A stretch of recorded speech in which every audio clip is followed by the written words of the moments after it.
that because of the way we socially pressure the importance of reading, rightfully so, although I think it's a good case to argue for how we contextualize it all for children, but it is important, it's life critical.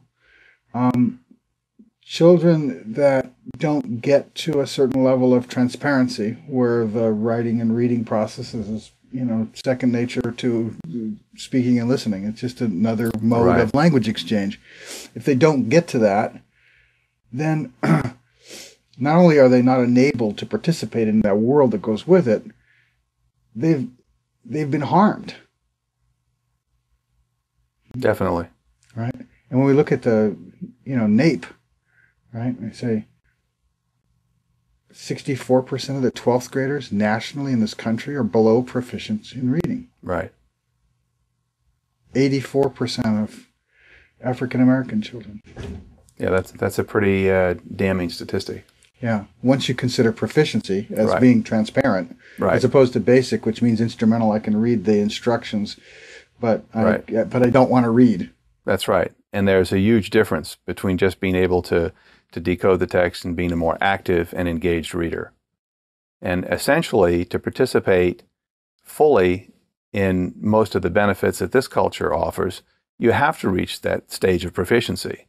And if you don't, it closes a lot of doors. Now, that's not to say that nobody's ever done well. But only so many people can be football, baseball, or music stars, right? But the options are increasingly limited. And for any argument that we can make about the fact that it might not be absolutely essential, the question I always ask is, if we were talking about your child and you had to make the choice, I think it then becomes very obvious.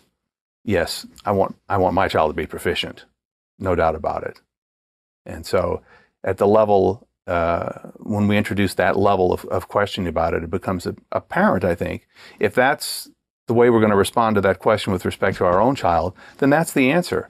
That's what we want. We want proficiency for our children. So if we want proficiency, and clearly most of the children, even if you discount that pretty radically, you're still on the other side, and most of the children are not proficient.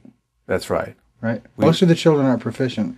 And the psychological consequence, to some degree or another, is that it's damaging their sense of themselves to not be proficient.